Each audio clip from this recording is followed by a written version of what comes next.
இன்றைக்கி வந்து புடலங்காய் கூட்டு செய்ய போகிறோம். அதுக்கு ஒரு புடலங்காய் வந்து பொடி பொடியாக நல்லா அரிஞ்சு வச்சுருக்கேன். அதுக்கு தேவையான அளவு தண்ணி, கொஞ்சோண்டு 2 ஸ்பூன் கடலைப்பருப்பு வந்து ஊற வச்சு வச்சுருக்கேன். அதையும் அதில் போட்டுருவோம்.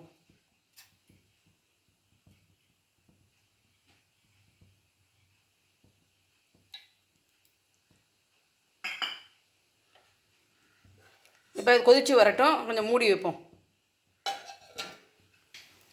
இப்போ கொதி வந்துருச்சு. இப்போ கொஞ்சமாக மஞ்சத்தூள்,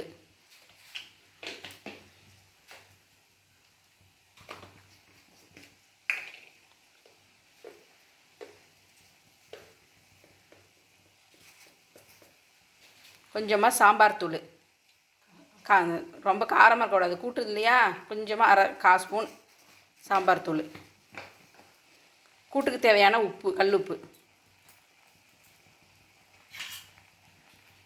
எல்லாத்தையும் நல்லா ஒன்றா கிண்டி சிம்மில் வச்சு நல்லா வேக வச்சிடணும்.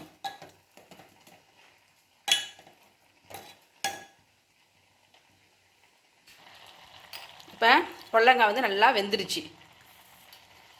இப்போ துவரம்பருப்பை வேக வச்சுருக்கோம். 2 கரண்டி துவரம்பருப்பு,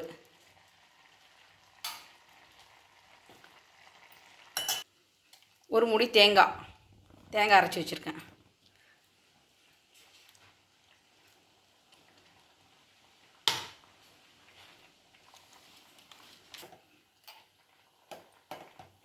எல்லாம் சேர்த்து ஒரு கொதி வரணும்.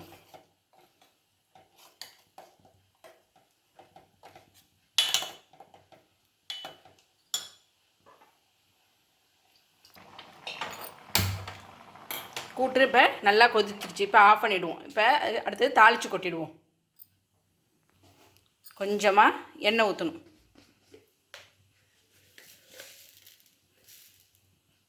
கடுகு,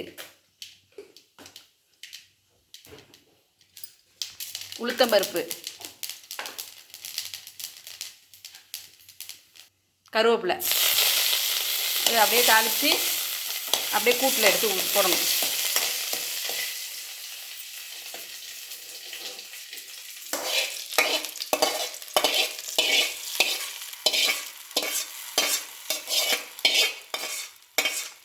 அவ்வளோதான், புடலங்காய் கூட்டு ரெடி. இதுமாரி செஞ்சு பாருங்கள். இது காரக்குழம்பு, சாம்பார், ரசம், தயிர் சாதம் எல்லாத்துக்குமே தொட்டு சாப்பிட்லாம்.